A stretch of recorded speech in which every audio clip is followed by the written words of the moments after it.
Hey everyone, in this video, I'm going to show you how to create your first map with the iRobot Roomba 105 or 104 for that matter. They're the same device. You follow the exact same thing. So once it's added to your account, on the My Home section, we have this Create Map notification.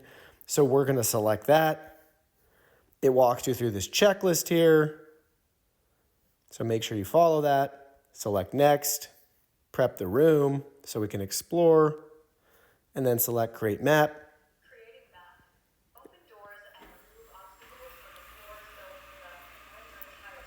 Now it's going to go around and make the map.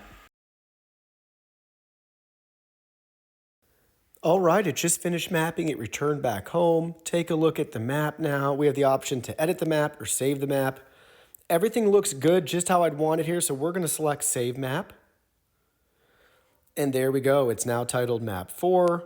And we have the option, if we did want to edit the map, we could edit rooms.